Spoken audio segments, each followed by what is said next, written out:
आज मैं विधि शास्त्र और मनोविज्ञान के बारे में बताऊंगा, जैसे जूरिस्प्रूडेंस और साइकोलॉजी के बारे में।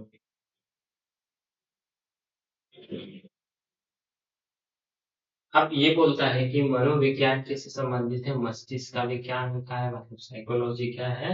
हमारे मस्तिष्क का साइंस है। यह मनुष्य के मानसिक स्थिति, उसकी प्रक्रिया और उसके संवेग, उसके विचार और उसकी अनुभूति की विवेचना करता है। किसी किसी अनुभूति की विवेचना करता है, उसकी मानसिक स्थिति कैसे है, उसका संवेग कैसा है, उसका विचार कैसा है, उसकी अनुभूतियों की विवेचना करता है। मनोविज्ञान का संबंध मनुष्य की आंतरिक प्रवृत्तियों से होता है, मतलब उसके इंटरनल प्रवृत्तियों से होता है। इसका संबंध लोगों को परखने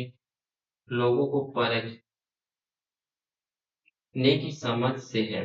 मतलब ये क्या करता है? साइकोलॉजी लोगों को परखने से संबंधित होता है कि कैसे उसको परखा जाता है, कैसे उसको जाना जाता है। विधि शास्त्र का संबंध मनुष्य से है, परंतु इस जो विधि शास्त्र है उसका संबंध तो मनुष्य से है, लेकिन जो साइकोलॉजी का संबंध है उसकी वो आर्थिक प्रवृत्तियों से संबंधित है। वही विधि शास्त्र मनुष्य के बाह्य आचरण से संबंधित है।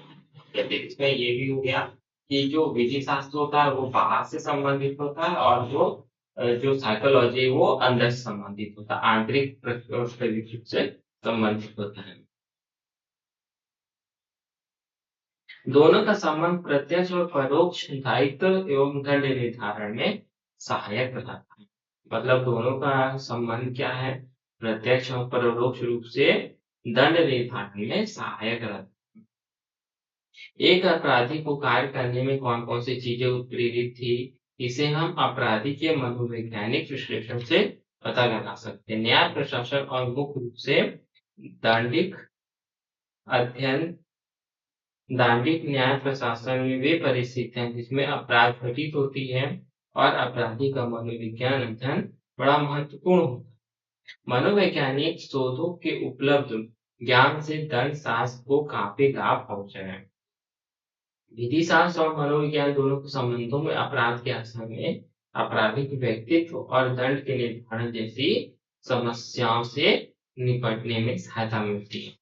अब जैसे ये बोलता है कि जो विधि शास्त्र है, जूरिस्प्रूडेंस है और साइकोलॉजी है, दोनों के संबंधों से अपराध के जो आशय होते हैं या आपराधिक जो व्यक्तित्व वाला होता है, उसे दंड के निर्धारण, मतलब उसको पनिशमेंट कैसे दिया जाए, उससे समस्याओं से निपटने में सहायता मिलती है। साइकोलॉजी से उसकी आंतरिक प्रवृत्तियों के बारे में पता चलता है कि उसकी आंतरिक प्रवृत्ति कैसी थी, वो क्या सोचता है, कैसा करता है, किस टाइप की उसकी मानसिक दशा है। ये सब के बारे में हमें साइकोलॉजी से पता चलता है। ये हो गया जूरिस्प्रूडेंस और साइकोलॉजी में संबंध।